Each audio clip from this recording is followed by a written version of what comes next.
Em 1995, no estado do Kansas, foi aprovada uma lei crucial. Qualquer pessoa que cometesse um crime premeditado não poderia alegar um transtorno mental como justificativa para seus atos, especialmente se esse transtorno o impedisse de distinguir entre o certo e o errado. A razão para essa lei: a tendência crescente de criminosos tentarem evitar punições alegando insanidade, afirmando que não estavam no controle de suas ações ou não compreendiam as consequências devido a problemas mentais. O caso da família Clore é um exemplo marcante dessa realidade. Um homem, outrora parte de uma família feliz e numerosa, tentou usar a defesa da insanidade para evitar a responsabilidade pelos crimes atrozes que cometeu. No entanto, foi considerado são pelos tribunais. Psicólogos que avaliaram o caso concluíram que suas ações foram motivadas por ciúmes, raiva e um desejo ardente de vingança contra sua ex-esposa, que o havia deixado, e contra as filhas que apoiaram a mãe. Infelizmente, crimes motivados por ciúmes e desejo patológico de vingança são um fenômeno comum em todo o mundo. Estatísticas mostram que esses motivos estão por trás de 1 em cada 8 crimes cometidos. A combinação de suspeitas excessivas, insegurança e uma necessidade obsessiva de controlar um parceiro pode transformar uma pessoa aparentemente normal em uma verdadeira besta, capaz de atos impensáveis, sem poupar sequer seus próprios familiares. A história da família Kerr e de como uma fachada de perfeição pode esconder os mais sombrios segredos começa em 1963, quando James Craig Kerr nasceu em Weatherford, Texas. Sua futura esposa, Karen Kaylor Ann White, veio ao mundo na mesma cidade em 1965. Os dois se conheceram no início dos anos 80, enquanto estudavam em uma universidade do Texas. Craig estava se formando em engenharia, enquanto Karen era uma caloura no departamento de humanidades. Rapidamente encontraram interesses comuns e iniciaram um relacionamento romântico. Jovens e apaixonados, pareciam o casal perfeito. Craig era um estudante exemplar, reconhecido por sua determinação e talento em engenharia. No final da década de 80, após se formarem, casaram-se em uma cerimônia modesta, com a presença de apenas amigos próximos e familiares. Sua primeira filha, Emily, nasceu em 1991, seguida por Lauren em 1993. A família vivia em uma casa aconchegante em Weatherford e desfrutava de um padrão de vida confortável. Em 1999, quando Karen estava grávida de seu terceiro filho, Craig recebeu uma oferta de emprego lucrativa em uma grande empresa de serviços públicos em Weatherford. A promoção coincidiu com o nascimento de seu filho, Sean, a quem ele adorava. Com a renda maior, Craig comprou uma casa espaçosa em um dos bairros mais prestigiados da cidade e um carro familiar confiável. Karen dedicava-se ao lar e aos filhos, enquanto Craig se destacava como o principal provedor. Exteriormente, a família Kerr parecia perfeita. Emily e Lauren eram talentosas em esportes e música, participando frequentemente de competições vocais e eventos locais. Emily se destacou na escola e ingressou em uma prestigiada faculdade de farmácia, enquanto Lauren sonhava em cursar um conservatório para seguir carreira na música. Sean, um garoto extrovertido e curioso, aspirava a se tornar arqueólogo e tinha um interesse particular por pneumática. Ele era muito próximo dos pais e das irmãs. Craig cuidava da família e Karen, além de manter a casa confortável, criava os filhos e preparava deliciosas guloseimas. A família era ativa na comunidade, esforçando-se para melhorar a vizinhança. Porém, por trás dessa fachada de perfeição, escondiam-se problemas profundos. Em 2007, Karen confidenciou à sua irmã mais nova, Linda, que estava à beira de um colapso nervoso. Ela reclamou que Craig a controlava e monitorava há anos, e que esse controle estava aumentando. Craig exigia uma completa prestação de contas de todas as despesas, desde grandes compras até as mais triviais. Karen precisava fornecer recibos de supermercado, extratos bancários e relatar seu paradeiro diariamente enquanto ele estava no trabalho. A rotina da família Kerr era rigidamente definida por Craig. Quando ele chegava em casa, sua esposa e filhos precisavam estar presentes para recebê-lo. Eles tinham horários específicos para dormir, acordar e comer. Até a intimidade entre o casal era agendada. A obsessão de Craig com o controle transformou a vida da família em um pesadelo oculto sob uma fachada de perfeição. À medida que o tempo passava, Craig intensificou seu comportamento controlador e egoísta. As ações de Karen eram minuciosamente programadas, a ponto de ela se sentir escravizada, sem tempo livre, apenas com deveres e responsabilidades.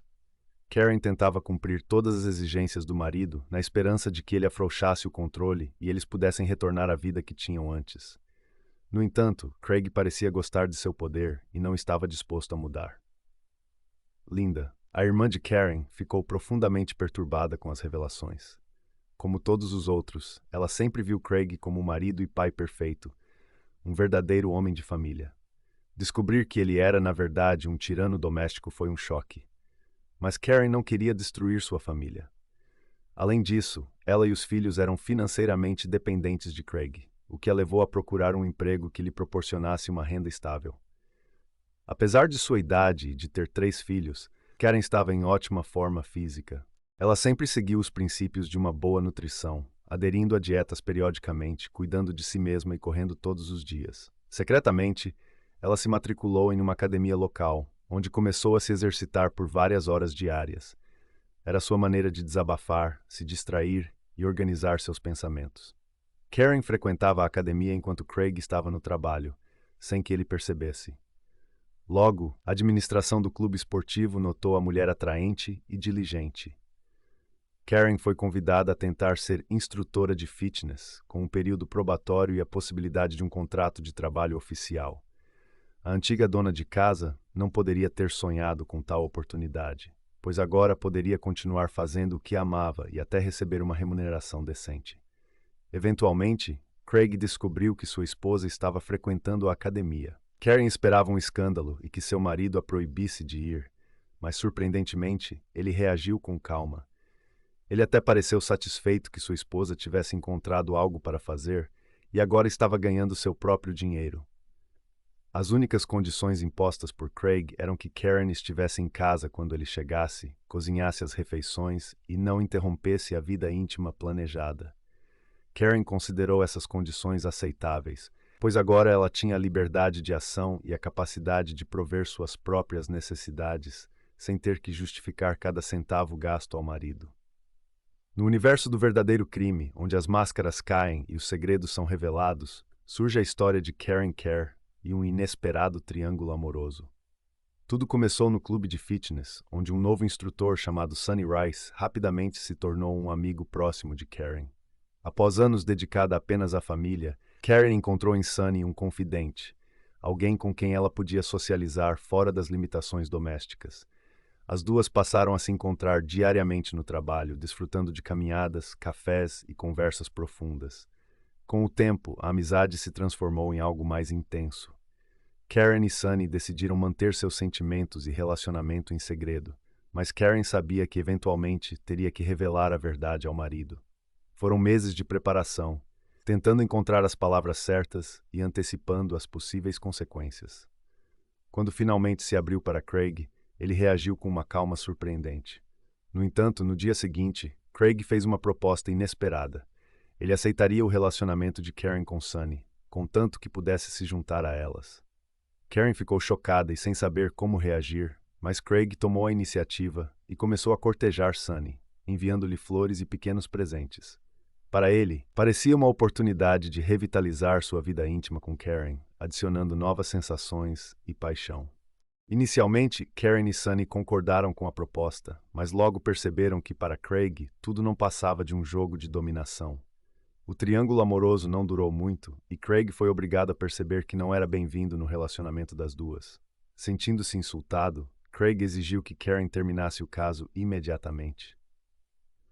No entanto, Karen, verdadeiramente apaixonada por Sonny após quase 2 décadas de casamento, estava pronta para deixar o marido e iniciar uma nova vida em outro estado. Após meses de escândalos, confrontos e dolorosas deliberações, Craig decidiu que a melhor solução para salvar sua família seria mudar-se para outro estado. Ele começou a procurar um novo emprego e logo conseguiu uma posição como diretor de uma grande empresa de serviços de água em Columbia, Missouri, uma cidade vizinha ao Kansas. Craig acreditava que a mudança para outro estado acabaria com o caso de Karen e Sonny, permitindo que a vida familiar voltasse ao normal. A mudança no verão de 2008 provou ser difícil para a família. As crianças tiveram que se adaptar a novas escolas, fazer novos amigos e ajustar-se à vida em uma nova cidade. Embora a família já estivesse bem financeiramente, o novo salário de Craig e sua posição traziam mais responsabilidades e mais horas de trabalho. Craig ingenuamente pensou que havia cortado Sunny da vida de Karen para sempre. Mas ele estava errado. Karen e Sunny continuaram a se comunicar regularmente, trocando ligações e mensagens e se encontrando em segredo. No mundo das relações desmoronadas, onde a linha entre amor e ódio é tênue, a história de Karen Kaylor revela um triângulo amoroso que rapidamente se torna uma tragédia. Karen e Sunny Rice, instrutor de fitness recém-contratado no clube onde Karen trabalhava, desenvolveram uma amizade que rapidamente evoluiu para algo mais. Depois de anos dedicados apenas à família, Karen encontrou em Sunny um confidente. Elas começaram a se encontrar secretamente em hotéis de beira de estrada, sabendo que o casamento de Karen estava condenado. Ela já não amava o marido e via o divórcio como inevitável. Esses encontros clandestinos continuaram até dezembro de 2008, quando a família Kaylor voltou para sua cidade natal para as festas de fim de ano. Sunny estava presente na festa de Ano Novo e, inicialmente, Karen e Sunny mantiveram as aparências, trocando apenas saudações. No entanto, à medida que a noite avançava e o álcool fluía, as duas mulheres esqueceram as normas sociais. Foram vistas de mãos dadas, trocando olhares de desejo e até se beijando, para choque de alguns convidados. Craig, o marido de Karen, ficou furioso. Sentindo-se insultado e humilhado diante de amigos e ex-colegas, ele fez uma cena na festa, atacando verbalmente Karen e Sunny. Ele arrastou Karen à força para fora da festa e, no caminho de volta para casa, perdeu o controle. Agarrando-a pelos ombros, sacudiu-a com tanta força que seu vestido rasgou e então a esbofeteou, fazendo-a tropeçar e bater a cabeça. De volta para casa, o conflito não diminuiu. Alguns dias depois, Karen informou a Craig que o deixaria. Ela iniciou os procedimentos de divórcio e exigiu a custódia dos filhos. Inicialmente, Craig tentou pedir desculpas, implorando para manter a família unida pelo bem das crianças e oferecendo uma segunda chance ao casamento. No entanto, Karen foi inflexível e seguiu adiante com o divórcio. Desesperado, Craig começou a ligar para amigos e parentes em comum, pedindo que eles tentassem convencer Karen a não acabar com o casamento. Mas Karen foi firme. Ela estava partindo para ficar com Sunny e nunca havia sido verdadeiramente feliz no casamento. Na primavera de 2009, ainda vivendo sob o mesmo teto, outra discussão explodiu. Craig recorreu à violência física pela primeira vez desde a festa de Ano Novo e Karen o denunciou à polícia. Ele foi preso, mas alegou que sua esposa estava histérica e que ele apenas a segurou com força para acalmá-la, causando hematomas nos braços dela. Depois desse incidente, Karen não esperou pelo divórcio oficial. Ela levou as crianças e se mudou. Para Craig, isso foi um golpe devastador, e ele ficou ainda mais furioso quando soube que suas filhas ficaram do lado da mãe. Ele viu isso como uma traição e se recusou a se comunicar com Emily e Lauren, ligando apenas para Sean e levando nos fins de semana, enquanto ignorava descaradamente suas filhas. Mesmo com o divórcio em andamento, Craig ainda esperava que Karen mudasse de ideia e voltasse para ele.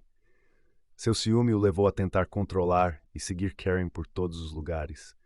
Ele vigiava a casa dela, a seguia pela cidade em um carro alugado e até tentou instalar uma câmera escondida na casa dela. Esse comportamento obsessivo consumiu tanto tempo e esforço que Craig começou a faltar ao trabalho. Primeiro, tirou férias, depois alegou estar doente e, por fim, simplesmente deixou de comparecer ao trabalho, sem explicação. Esse comportamento imprudente resultou em sua demissão.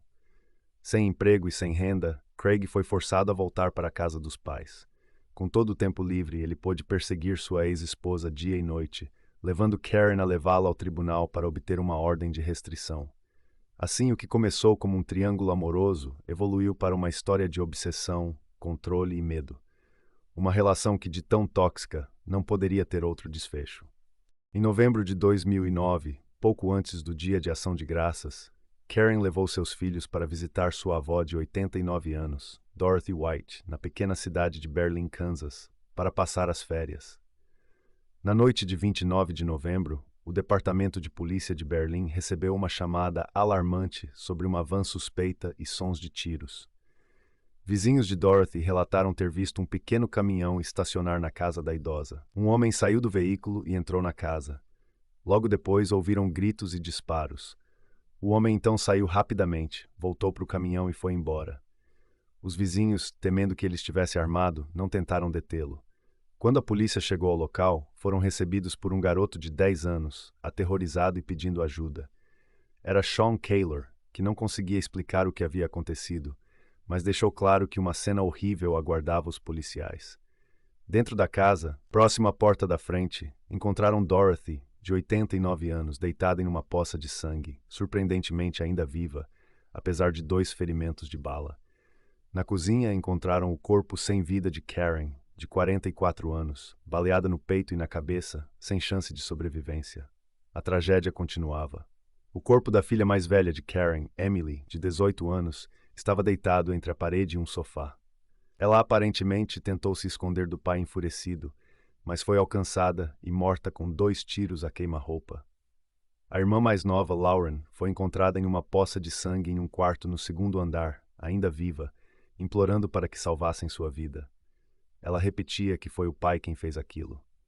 Dorothy e Lauren foram levadas às pressas para a unidade de terapia intensiva de um hospital próximo. Apesar dos melhores esforços médicos, suas vidas não puderam ser salvas. Lauren morreu na manhã de 1º de dezembro devido à perda massiva de sangue e danos aos órgãos internos, enquanto sua bisavó faleceu algumas horas depois. A única testemunha sobrevivente, Sean, estava em estado de choque, incapaz de processar o horror que havia presenciado.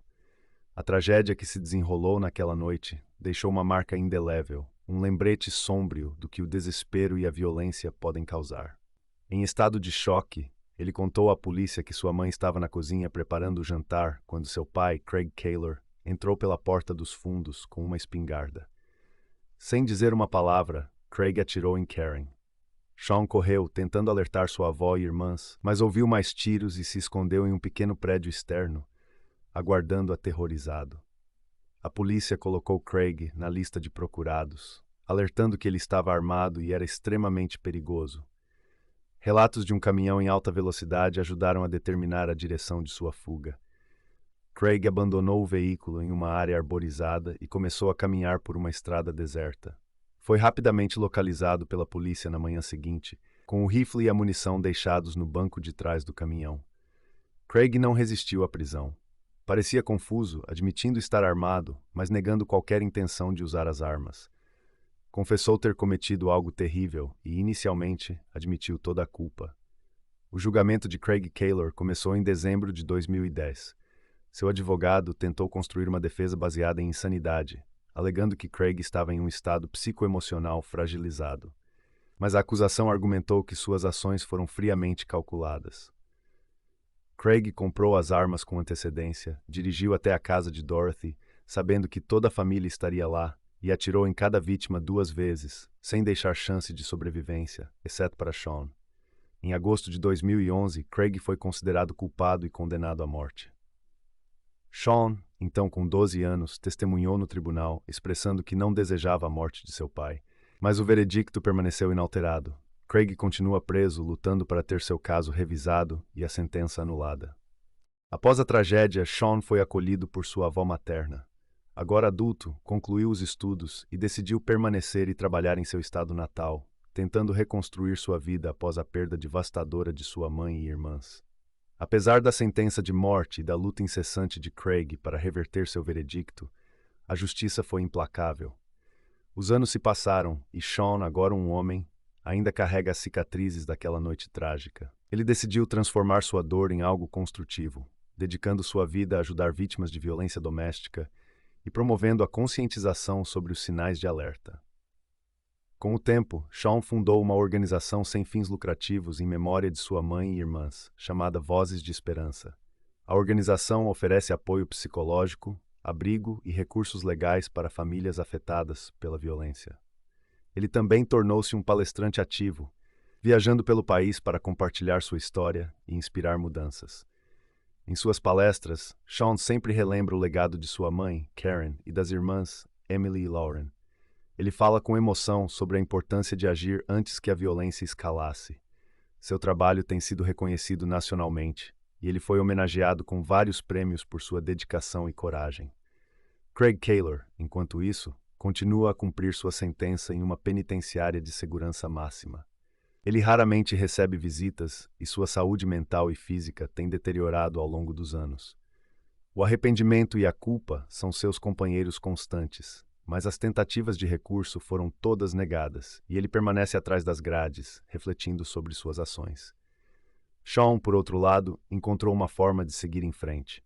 Ele construiu uma nova vida, casou-se e tem 2 filhos, para quem ele conta histórias sobre a força e resiliência de sua avó Dorothy, sua mãe Karen e suas irmãs Emily e Lauren.